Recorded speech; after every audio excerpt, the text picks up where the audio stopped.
Copper is the hidden lifeline of our modern world. It powers our homes, drives our industries, and connects us through millions of miles of wires and circuits. From the phone in your hand, to the cars on the road, and even the heating in your home, none of it would work without copper.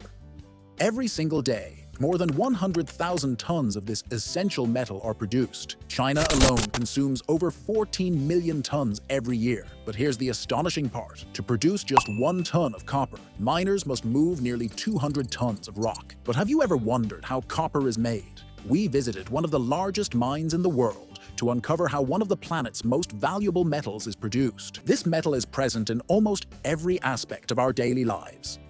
It forms part of motors, heating systems, and the electrical cables that power our cities. Copper is one of the best conductors of heat and electricity. It has exceptional resistance to corrosion. It is flexible and malleable, and it can be recycled indefinitely. But where does copper come from? Copper is found in the Earth's crust, the most superficial layer of the planet, primarily in sedimentary rocks. Its extraction is a complex process that involves multiple stages. The first step is identifying areas with potential copper ore deposits. This requires geological studies, sample analysis, and prospecting techniques to locate places where copper is present in concentrations that are economically viable. The Chuquicamata mine stretches across the heart of the Atacama Desert in northern Chile. Surrounded by a harsh and arid landscape, this massive excavation is one of the largest open-pit copper mines on Earth. Every year, more than 300,000 tons of copper are extracted from millions of tons of rock. But before reaching the valuable ore, enormous layers of waste material must be stripped away. In some areas, the deposit is more than 100 meters deep, requiring colossal machinery and tons of explosives. To break through to the copper-bearing rock, a huge drilling machine bores around 130 blast holes, each at least 16 meters deep, the height of a 5-story building. Each hole is filled with a powerful mix of ammonium nitrate and fuel, along with a high explosive, and then sealed with waste rock. From a safe distance, an operator triggers the charges, setting off a series of detonations. Each blast is so powerful it could bring down an entire skyscraper. The time between each explosion is just 2 milliseconds. This carefully engineered detonation sequence is designed to fracture as much copper-bearing rock as possible. Thanks to modern blasting technology, the explosive energy shatters the rock underground while minimizing the dispersion of material and dust. After the blasts, once the area is completely safe, loading begins. Giant shovels scoop up the broken material with their massive buckets and deposit it into enormous mining trucks. It takes 1 ton of ore to yield only 6 kilos of copper. That means nearly 200 tons of ore must be extracted to produce just 1 ton of copper. Excavators lift the rock in loads weighing between 55 and 88 tons at a time. Yet that rock contains less than 0.5% of copper. The trucks themselves stand nearly 7 meters tall and can carry up to 400 tons, enough to transport the weight of 300 cars in a single trip. Because the scale of an open-pit mine is so vast, its operations are coordinated from a central control tower, similar to those at airports, where every detail of the site can be monitored. But how is a dark ore rock transformed into one of the world's most essential metals?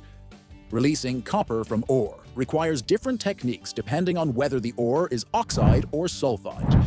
To process oxide ore, the rocks are stacked in special leaching areas. The material is piled on the perimeter of the mine to begin the leaching process. There, it is irrigated with a diluted sulfuric acid solution. Over the course of weeks, this acid slowly seeps through the rock, dissolving the copper. The copper-rich solution is collected in reservoirs and pumped to the processing plant. In a special channel, the copper solution bonds with an organic reagent and rises to the surface. An acid solution is then added to further increase the copper concentration and make it electrically conductive. The solution is transferred to a series of tanks containing thin copper plates, called cathodes. An electric current is applied, and copper ions begin to deposit on the plates. In just 10 days, each plate reaches a thickness of 2.5 centimeters and a weight of about 125 kilos. The purity reaches 99.99%, an essential standard when copper is destined for use in electrical products. Extracting copper from sulfide ore is even more complex. It begins in a massive rotating drum known as a mill. Inside, steel balls grind the wet rock into fragments. As the material leaves the mill, it passes over a perforated belt that separates the smaller pieces. These fragments move on to secondary mills, while the larger stones are returned to the mill for another round of grinding. Once pulverized, chemicals are added to coat the copper particles, along with a foaming agent. The mixture enters flotation tanks, where air bubbles lift the copper particles to the surface. This copper-rich froth is skimmed off and filtered, yielding a concentrate with 25 to 30% purity. The next stage takes place in the smelting plant. The concentrate is transported by train to vast storage yards, where it is layered with silica sand, known as flux. This flux helps remove impurities during smelting. At extreme temperatures, the mixture becomes molten, which is composed of iron and other minerals, rises to the surface, while the copper sinks. At this stage, the copper is about 60% pure. It is then transferred to a second furnace, where purity increases to 98%. The molten waste is poured into piles, a stream of glowing slag flowing like liquid lava. As it cools, it solidifies and becomes part of the landscape. Meanwhile, a crane transports the molten copper to another furnace for final purification. Here, purity rises to 99.4%, and the copper is poured into molds to form large rectangular slabs known as anodes. These slabs are cooled with water sprays until solid. A hydraulic cylinder pushes them out of the mold, and an automated system carries them to a rinsing station to remove any residue from the molding process. From there, they are sent to a refinery, often located hundreds of miles away. It is in the refinery that copper achieves its maximum purity. The anodes are submerged in electrolyte tanks, opposite thin metal sheets, called cathodes. When an electric current is applied, pure copper transfers from the anodes to the cathodes, while impurities sink to the bottom of the tank. The result is copper with 99.99% purity, suitable for producing the highest quality electrical cables. This refined copper is fed into a vertical furnace. The copper melts and flows downward. From there, it is channeled into a mold that forms rectangular blocks about 6 meters long. The molten copper flows through an opening in the mold and is cooled with water, forming a continuous rectangular bar. Rollers then reduce its diameter significantly. As it passes through these grooves, the bar is transformed into a copper rod about 7 millimeters thick.